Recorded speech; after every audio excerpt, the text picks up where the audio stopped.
Bom dia a todos. Deus tem nos abençoado ricamente. As crianças, por favor, podem subir para a escolinha. Deus abençoe a todos vocês. Enquanto isso, abre a sua Bíblia, Carta de Paulo aos Romanos, capítulo 8. Nós vamos começar a leitura no verso 15. Nós vamos pular alguns versículos. Romanos 8, a partir do verso 15. Nesses domingos nós temos falado sobre igreja. Afinal de contas, o que é ser igreja? E para que serve igreja? Estivemos ministrando domingo passado, então, sobre a igreja ser para Deus, ser para si e ser para o mundo. E também falamos sobre a razão de ser da igreja: adorar, servir, comungar, ensinar e proclamar. E hoje pela manhã eu quero abordar uma metáfora da igreja e à noite outra metáfora da igreja. Explicando. A metáfora é uma símile, é uma comparação. E assim como o reino de Deus também tem suas metáforas, a igreja também, ela é apresentada nas Escrituras metaforicamente. Então, o apóstolo Paulo, neste texto, vai nos fornecer uma preciosa metáfora da igreja. Paulo, como foi o apóstolo dos gentios, ele precisou explicar muito para os gentios que é esse negócio de igreja. E para explicar o que é a igreja, Paulo lançou mão de algumas metáforas. Ele fala da igreja como o edifício de Deus. Ele fala da igreja como a lavoura de Deus. Ele fala da igreja como a noiva de Cristo. Ele fala da igreja como a família de Deus. Ele fala da igreja como o corpo de Cristo. E algumas outras metáforas são também apresentadas por Paulo e Pedro. E nesta manhã eu quero falar sobre a igreja, família de Deus. Romanos capítulo 8, versículo 15. O apóstolo Paulo começa dizendo as seguintes palavras: vocês não receberam um espírito que os escravize, para novamente temerem, mas receberem um espírito que os adota como filhos, por meio do qual clamamos, Abba, Pai. E o próprio Espírito testemunha ao nosso espírito que somos filhos de Deus. E se somos filhos, somos também herdeiros, herdeiros de Deus, co-herdeiros com Cristo, se de fato participamos nos seus sofrimentos, para que também participemos da sua glória. Vamos pular para o verso 22. Sabemos que toda a natureza criada geme até agora como em dores de parto. E não só isso, mas nós mesmos que temos os primeiros frutos do Espírito, gememos interiormente, esperando ansiosamente nossa adoção como filhos, a redenção de nosso corpo, pois nessa esperança fomos salvos. E a esperança que se vê não é esperança, pois quem espera aquilo que está vendo. Mas se esperamos o que ainda não vemos, aguardamos pacientemente. Agora o verso 28 e 29, para encerrar nossa leitura. Paulo nos diz o seguinte: sabemos que Deus age em todas as coisas para o bem daqueles que o amam, dos que foram chamados de acordo com seu propósito. Pois aqueles que de antemão conheceu também os predestinou, para serem conformes à imagem de seu Filho, a fim de que ele seja o primogênito entre muitos irmãos. Amém? O apóstolo Paulo começa a descrever esta realidade chamada igreja. E quando chega aqui no capítulo 8, ele aborda esta realidade, fazendo uso de uma figura bem conhecida, a figura da família. A instituição da família é uma instituição universal. Família existe em todo lugar. E quando alguém não tem família, acaba fazendo dos amigos sua família. E Paulo, está dizendo que esta é uma família interessante. Esta é uma família que tem um só pai. Um pai. Muitos irmãos. Muitos filhos deste pai. Mas o pai tem um plano único para todos os seus filhos. Porque o pai quer uma família de muitos filhos semelhantes ao filho. O pai quer uma família de muitos filhos semelhantes, assemelhados ao filho, ao único filho. O apóstolo Paulo, propositalmente, quando fala de nós, ele coloca o substantivo huios no plural, dizendo huioi, filhos.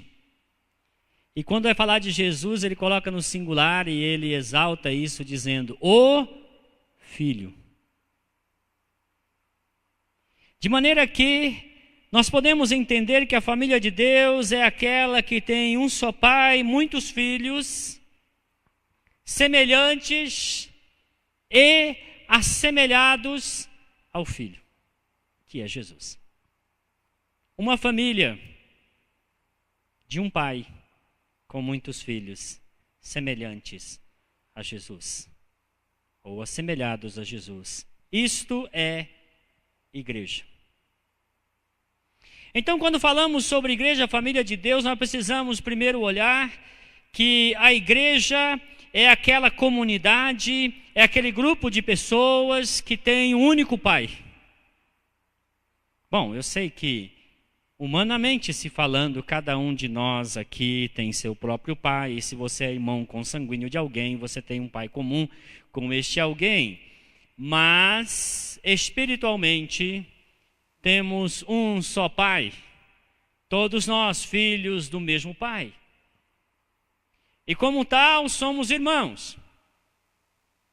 E estamos, quer queiramos ou não, pelo Espírito Santo, sendo assemelhados, conscientes ou não, paulatinamente ao Filho, pelo Espírito Santo. O Espírito Santo age na igreja.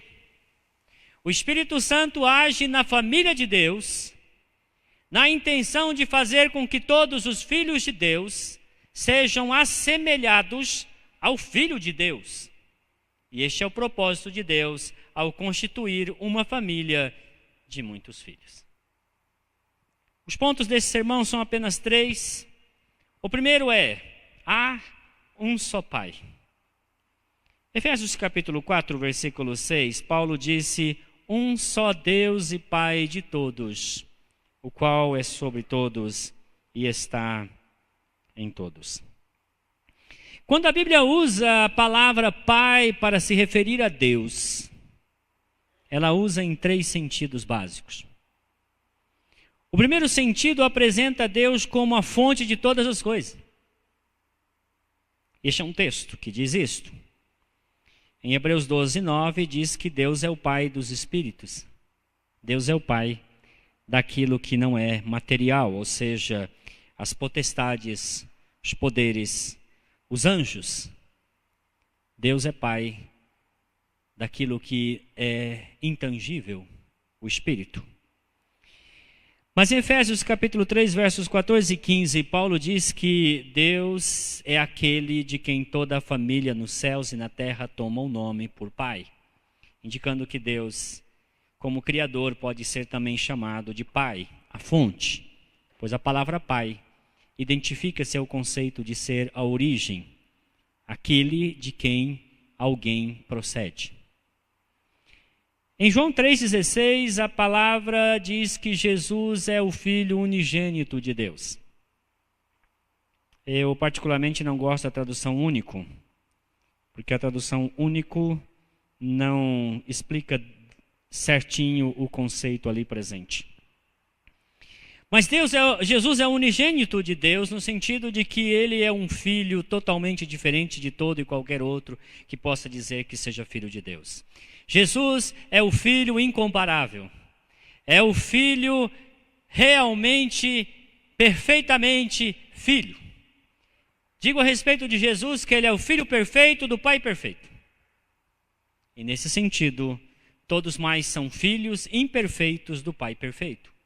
Então Jesus é o único Filho de Deus neste sentido pleno da palavra. Mas, em João capítulo 1, versos 12 e 13, a Bíblia diz assim, que os judeus rejeitaram a Jesus, no verso 11, mas no verso 12 diz, mas a todos quantos o receberam, Deus lhes concedeu autoridade para se tornarem filhos de Deus, a saber os que creem em seu nome. É nesse sentido que Deus, então, é Pai daqueles que creem no nome de Jesus. E o verso 13 diz, os quais não nasceram da carne, e não nasceram da vontade do homem, mas de Deus. Os filhos de Deus são os nascidos de Deus.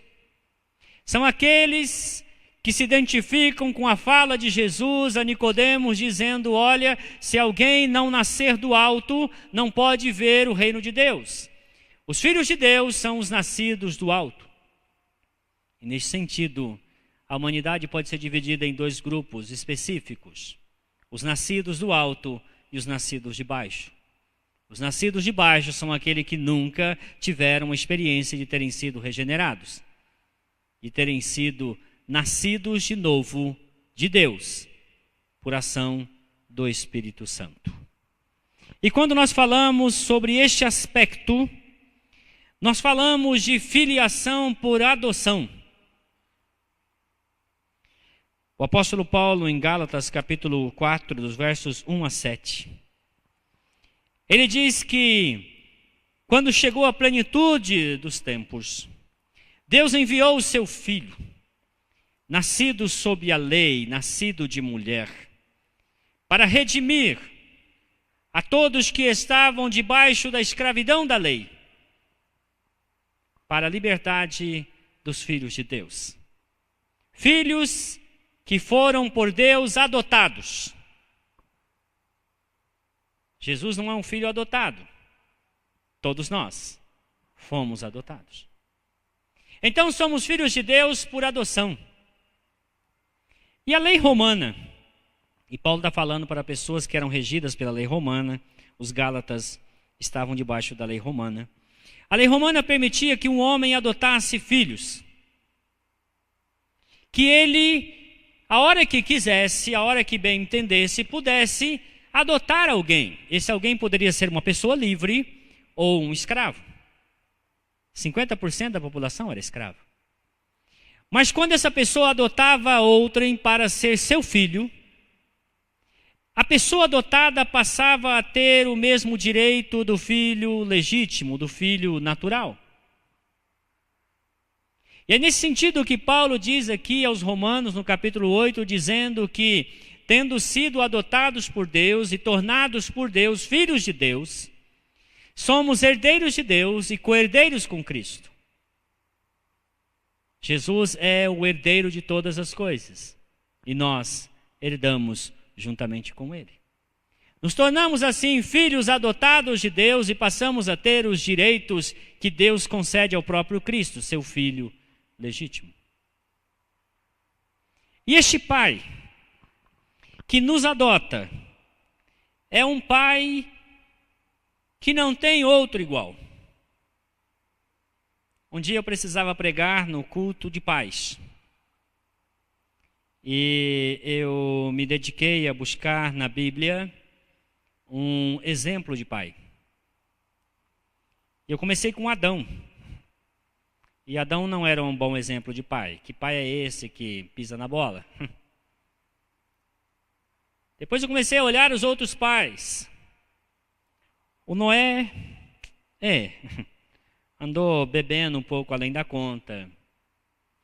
O Abraão, ele tinha um caso lá com a escrava. Não era um bom pai, não. Aí eu fui olhando outros pais. Davi tinha 10 mulheres, gente. Como é que ele ia ser um bom pai?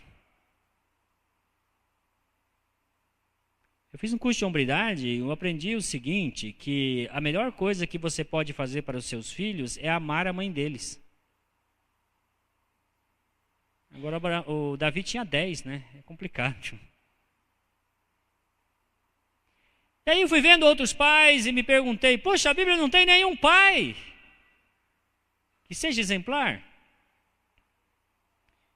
Mas aí então o Espírito Santo me fez lembrar de um pai retratado nas Escrituras, numa parábola, o pai do filho pródigo. E ali está uma figura perfeita do pai perfeito, pois o pai do filho pródigo é o retrato do próprio Deus.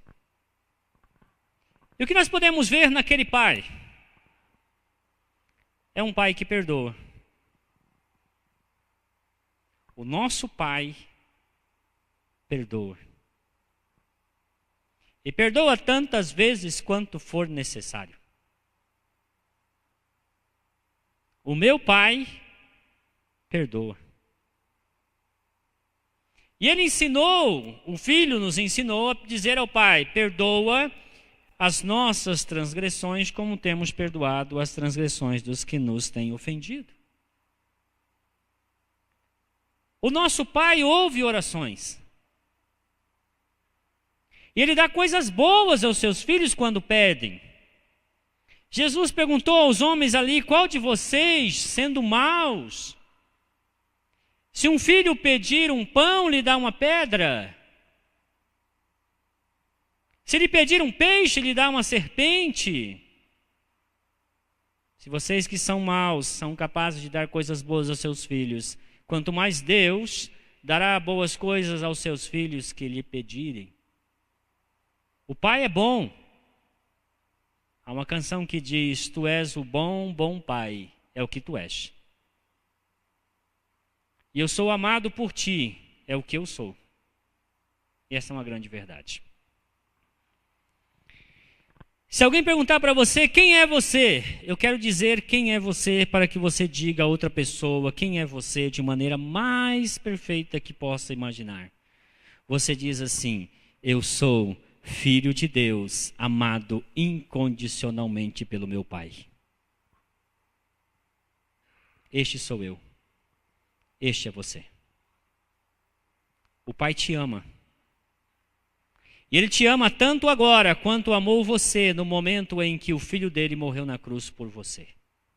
O amor dele não mudou nada. O Pai perdoa, o Pai ouve, o Pai abençoa. Tiago capítulo 1, versículo 17 diz, toda boa dádiva, todo dom perfeito, tudo o que você imaginar de bom, vem do Pai das luzes, em quem não há sombra de variação. O Pai é maravilhoso.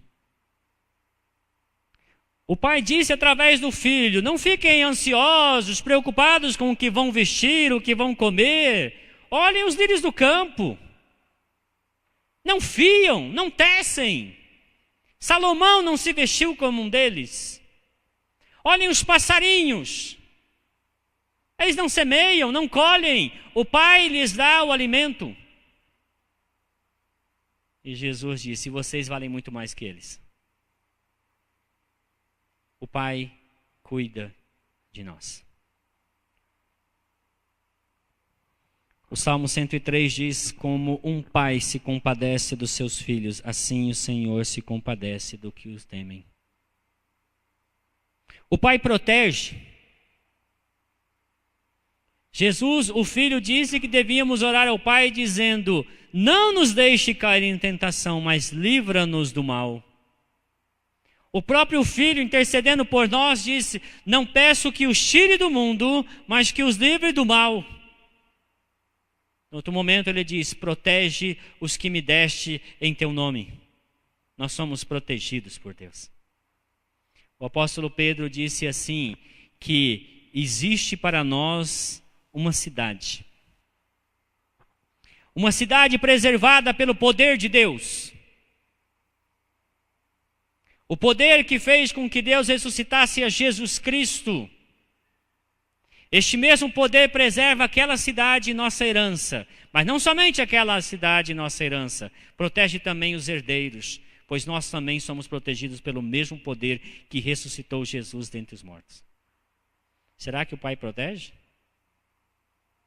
Lutero tinha plena certeza e disse: se nos quisessem devorar, demônios não contados não poderiam nos assustar. Não somos derrotados. Defende-nos.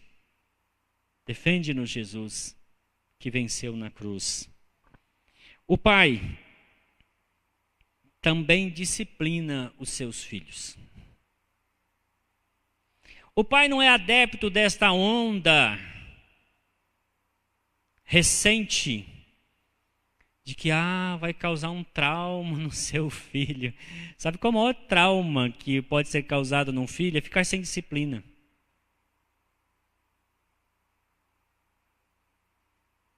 Hebreus capítulo 13. A Bíblia diz que Deus disciplina os seus filhos. Desculpa, capítulo 12, versos 9. Do 7 ao 11 ele diz isso, o verso 9 ele diz assim: Deus nos disciplina para o nosso próprio proveito. Porque Ele fez isso com o Filho dele. Não ache você que Ele vai preservar você. Pelo contrário, Ele vai disciplinar você para produzir em você o caráter do Filho. Havia um homem, um pastor, que tinha dedicado toda a sua vida a Deus e por algumas razões ele tinha enfrentado algumas dificuldades em sua vida, a perda de sua esposa e outras situações. E um dia ele disse para Deus: Deus, eu vou te dar uma oportunidade de responder para mim por que essas coisas estão acontecendo comigo. Uma só, Deus. E aí ele se lembrou de uma igreja que havia naquela cidade, uma igreja visitada por turistas, uma igreja muito bela. E ele então foi até aquela igreja. Ele disse: Deus, fala comigo nesta igreja, eu estou te dando uma oportunidade de se explicar. Acho que Deus ri dessas coisas, né? Ele acha engraçado e deve dizer: topei, estamos nessa.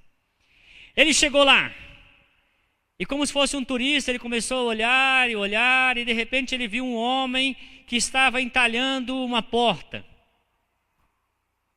Ele se aproximou daquele homem e disse: o que você está fazendo aí? Aquele homem virou, olhou para o olho dele e falou assim: eu estou tirando daqui de baixo o que está sobrando para que seja igual lá em cima. Aí o Espírito Santo disse: entendeu o que é que eu escreva? Quando Deus nos disciplina, Ele está tirando de nós o que está em nós e não está em Cristo. Está colocando em nós o que está em Cristo e não está em nós. Entendeu o que Ele está fazendo? Quando Ele tira, é porque está em você e não está em Cristo. E quando Ele põe, é porque está em Cristo, mas não está em você. E às vezes dói. E eu sei que dói. Mas é necessário. O pai é bom. E como é bom ter um pai assim. Eu louvo a Deus pelo pai que eu tive. Um pai imperfeito, evidentemente. Mas um pai que sabia o que era melhor para nós. Um pai que tentou ser um bom pai.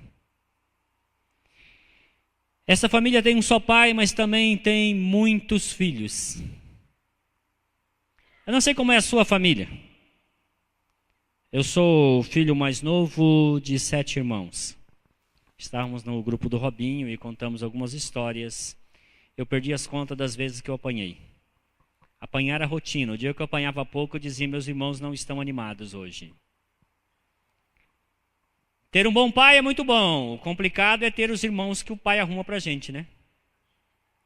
De repente, do nada, você está em paz, aparece um irmão que sabe lá Deus de onde veio. Né?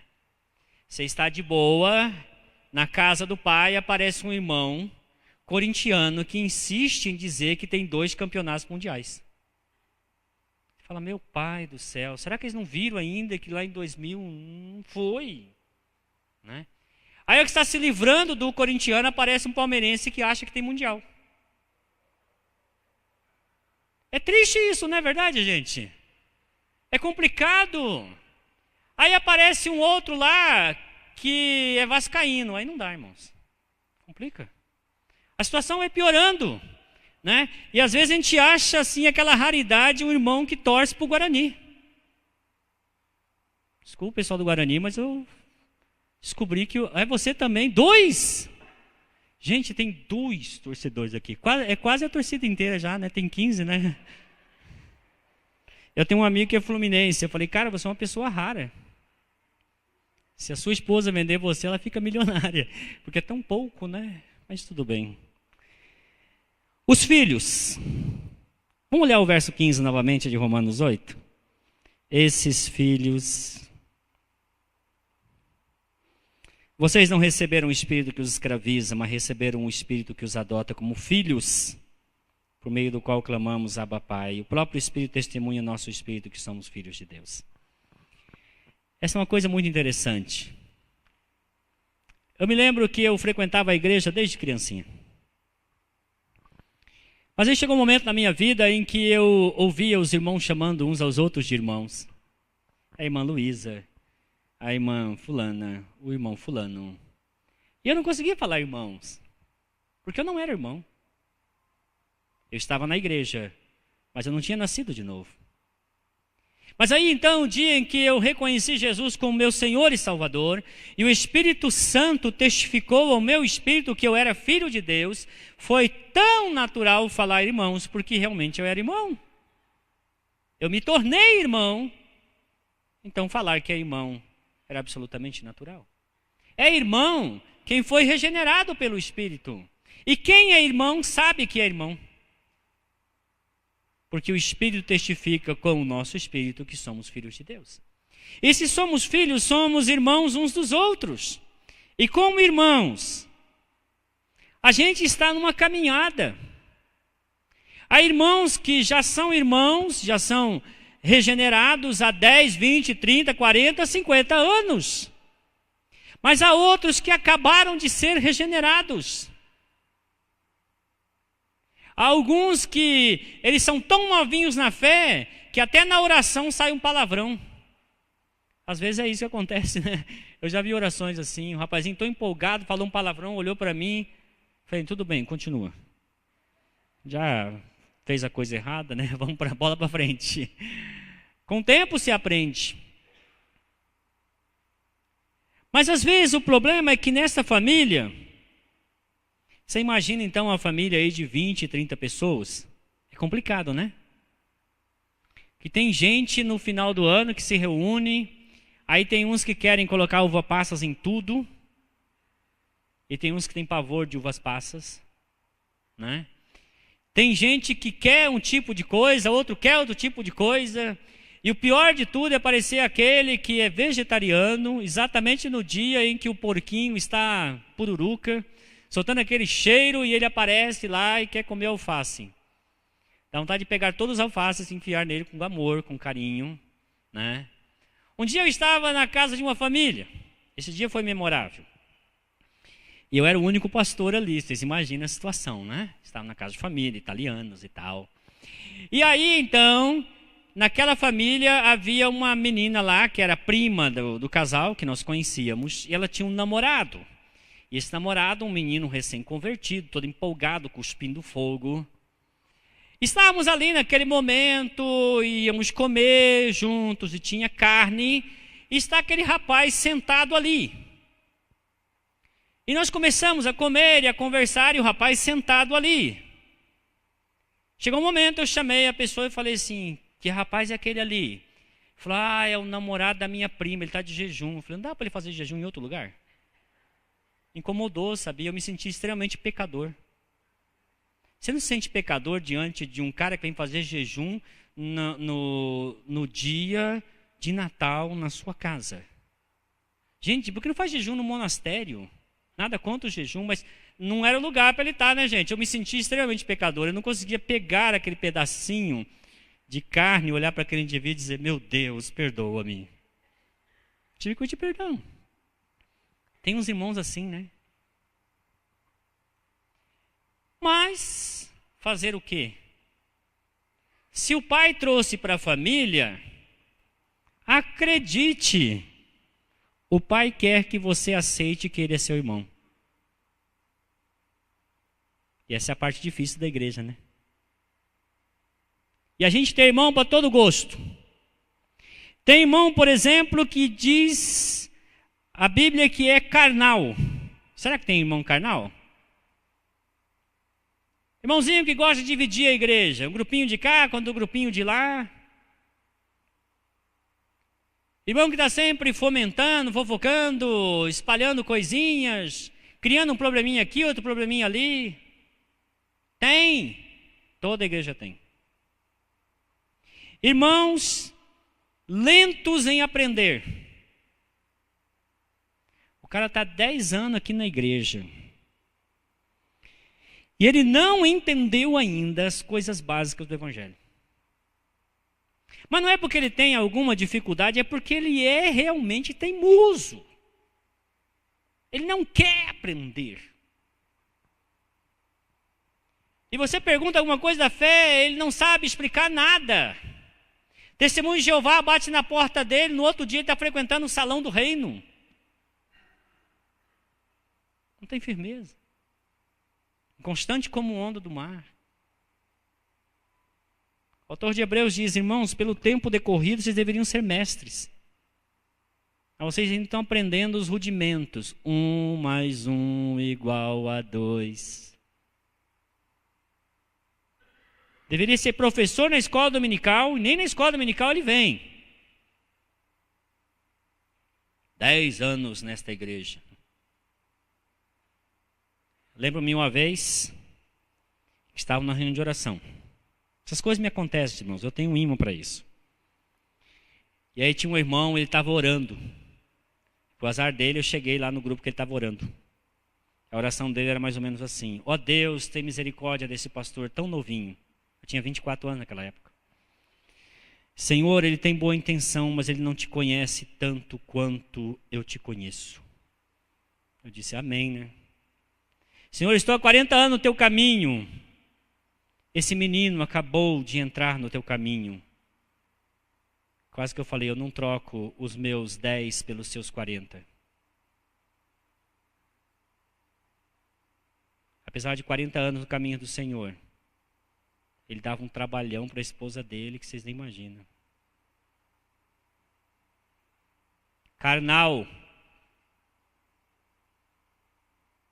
Uma certa feita um homem chegou para o pastor e falou assim: pastor, o senhor vê? Colocaram bateria aqui na igreja. Já não cantam mais os hinos do cantor cristão.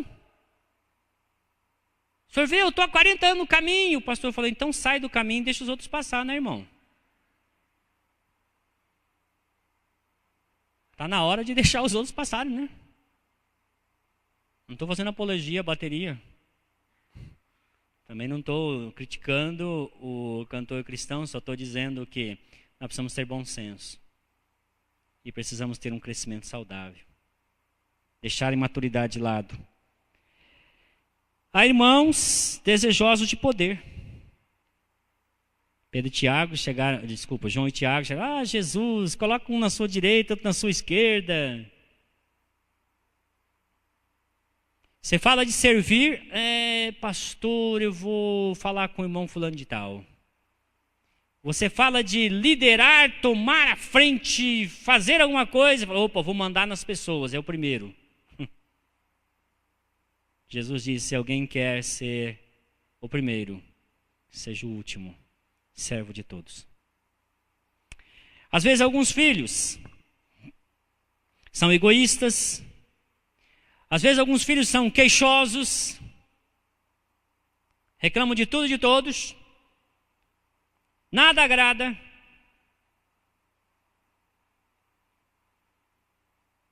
O pastor citou 15 versículos, precisava mesmo? Eu quero anotar, irmãos, lá no site tem o texto, pode olhar lá no site, depois você dá uma olhada lá, não precisa ficar anotando não. Fica tranquilo. Aí um se queixa disso, outro se queixa daquilo, e para onde nós vamos com esse tipo de relacionamento? Às vezes, alguns irmãos tentam a Deus. Acredita nisso? Paulo disse a respeito dos corintianos, quer dizer, os irmãos de Corinto, 1 Coríntios 10, 7 a 10, que alguns deles estavam tentando a Deus.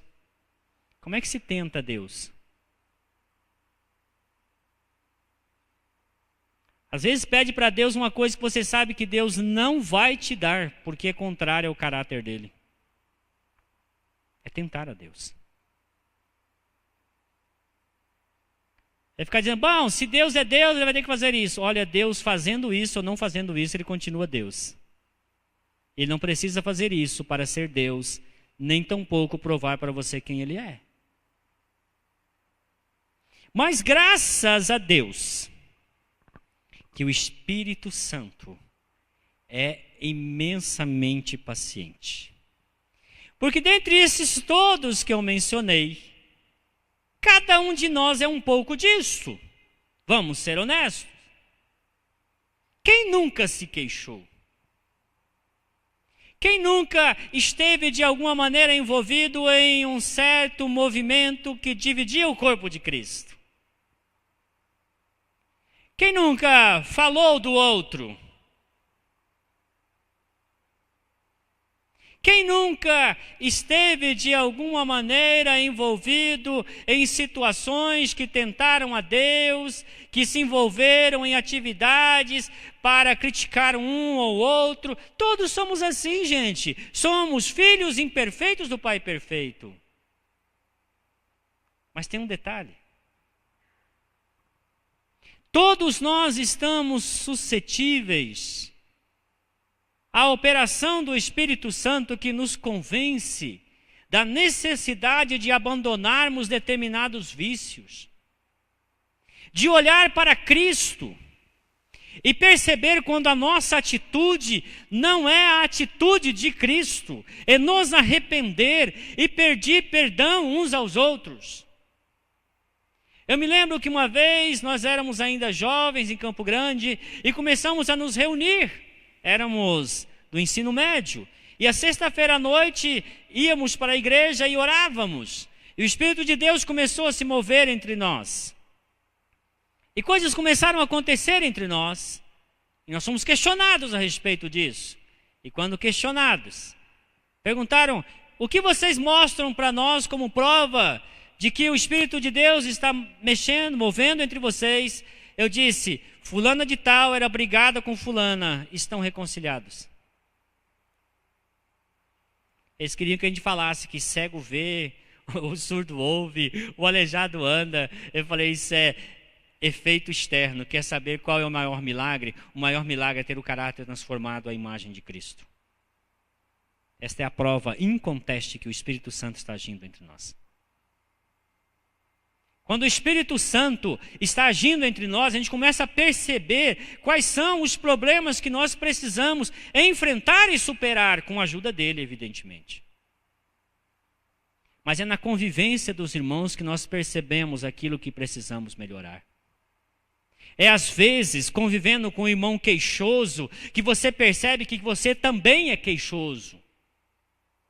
Às vezes é na convivência com aquele irmão que se irrita com qualquer coisa, que você percebe que você também precisa trabalhar esse aspecto irritável do seu caráter. É através da convivência com aquele irmão teimoso que você percebe que aquilo que você chama de persistência, na verdade é teimosia. É na convivência com aquele irmão que duvida de tudo, que você percebe que às vezes a incredulidade também entra no seu coração e você precisa lidar com essa questão. Mas é nesta hora que o Espírito de Deus também diz para nós assim, o que Jesus vai fazer numa situação dessa? O que você faria também nesta hora? Você vai brigar com o seu irmão, você vai suportar o seu irmão, afinal de contas, no Natal vocês vão ter que estar juntos de novo. E aí? Esse Natal vai ser interessante, né? Já pensou? A nona faz a festa, a nona é a vovó na Itália, né? Ela faz a festa, daí metade da família votou no Haddad e metade votou no Bolsonaro. E eles vão se ver. Que maravilha, hein? Vai ser um chororô, vai ser uma reconciliação, porque uma coisa que o italiano não vai fazer é faltar o Natal na casa da nona. E o Natal vai ser na casa do pai, tá? Dia 16 de dezembro. Aqui. Falando do culto já. Vai ser só à noite. Outro recadinho que era para dar, né? Nós precisamos entender e aceitar o fato seguinte. Nós somos filhos imperfeitos, caminhamos para a perfeição. O Espírito Santo está agindo em nós. Então tenha paciência com o irmão que está do seu lado, porque ele também está tendo paciência com você. Tenha paciência com o seu pastor, porque o seu pastor também está tendo paciência com você. Tenha paciência com os presbíteros, porque os presbíteros estão tendo muita paciência com todos nós. Tenha paciência com o diácono, porque o diácono está tendo uma paciência de Jó com os filhos que ficam correndo lá fora. Tenha paciência com o pessoal do louvor, porque eles também têm uma paciência com vocês, vocês não imaginam. E assim caminhamos juntos, não é assim na sua família? Ou vocês toda vez que se encontram, se tapeiam, brigam, batem uns nos outros? Vocês não se perdoam? Como família, precisamos aprender a aceitar que o outro é meu irmão, pelo mesmo motivo que eu sou irmão dele, porque Jesus Cristo morreu na cruz e Deus nos aceitou como filhos, graciosamente, independente de nós. Ele não me aceitou porque eu sou assim, eu sou assado. Ele me aceitou por causa de Jesus Cristo. Efésios capítulo 1, versículo 4 diz: Ele nos tornou agradáveis a si no amado. Jesus é a razão pela qual todos nós nos tornamos filhos de Deus. No verso 29 de Romanos capítulo 8, Paulo diz sobre o supremo propósito. Vern Frank escreveu um livro chamado O Supremo Propósito. Ele diz: o supremo propósito é tornar-nos semelhantes a Jesus. Diz aqui que o objetivo de Deus é que aqueles que Ele escolheu, conheceu, predestinou, foram conhecidos e predestinados para serem conformados à imagem de seu Filho. Já existe uma parte que já foi conformada, está nos céus, a igreja triunfante. Mas existe uma parte que está sendo conformada, a igreja militante. Nós fazemos parte deste grupo, enquanto estamos vivos aqui. Para sermos assemelhados ao Filho, antes de mais nada precisamos ouvir o Espírito. Queridos, a igreja é a noiva de Cristo. O noivo tem um amigo, chama-se Espírito Santo. E a função do amigo é tornar a noiva semelhante ao noivo. E eu digo que quando a gente não atrapalha, a gente já ajuda. Deixa o Espírito fazer em você o que Ele quer fazer. Ouça o Espírito. Segunda carta de Paulo aos Coríntios, capítulo 3, versículo 18, ele diz assim: porque todos nós, com o rosto desvendado, não como Moisés que colocava um véu, somos transformados de glória em glória, como que pelo Senhor o Espírito, a imagem de Jesus Cristo. Uma certa feita, um restaurador estava trabalhando numa obra, uma obra de arte. Ele estava trabalhando no lado de uma parede. E aí, por um certo descuido, ele deixou cair uma ferramenta, a ferramenta bateu na parede do lado. E revelou que por trás daquela pintura, da pintura daquela parede, havia uma outra obra de arte. Então ele chamou a equipe e disse: tem uma outra obra de arte aqui nessa parede. E aí então aquela equipe começou devagarzinho a tirar aquela tinta que estava escondendo uma obra de arte. E eles foram fazendo um trabalho meticuloso, meses e meses trabalhando ali, para não ferir a arte que estava embaixo. E quando eles terminaram, cansados, exaustos, eles olharam e disseram: que coisa maravilhosa. Sabe, queridos, o Espírito Santo, que é o restaurador de arte, Ele começa a trabalhar na sua vida assim, ele vem bem devagarzinho, tirando essa pintura que foi colocada pelo inimigo, que foi colocado pelas decisões equivocadas que você tomou na sua vida. Ele vai tirando aos pouquinhos, aos pouquinhos. E quando ele terminar esta obra, os anjos vão ficar de pé e vão aplaudir e vai dizer: digno é o Cordeiro que foi morto, de receber a honra, a glória, o louvor para sempre. Porque com o teu sangue compraste homens de todos os povos, tribos, línguas e nações, e os constituíste reis e sacerdotes para a glória de Deus. Você é uma obra de arte de Deus. Mas as imperfeições humanas escondem isso. Mas o Espírito Santo está vagarosamente, como aquele mestre, trazendo à tona o que está escondido no seu coração. Creia, é assim que ele está fazendo. É necessário ouvir o Espírito. É necessário deixar de lado o orgulho, porque o orgulho é o que mais nos desassemelha de Cristo. O orgulho é o que mais nos assemelha ao inimigo, pois ele é orgulhoso. Jesus é humilde de coração. Devemos estar dispostos a pedir perdão pelos nossos pecados, dispostos a perdoar, dispostos a pensar e sentir e agir como Jesus sentia, pensava e agia. Precisamos estar dispostos a amar como Jesus amou, a amar desinteressadamente. Assim seremos assemelhados a Jesus Cristo. Último texto desta manhã, porque o tempo não nos permite. 1 João capítulo 3. O pessoal do louvor pode assumir o lugar, sei que vocês vão cantar uma canção. 1 João capítulo 3, versículos 1 e 2.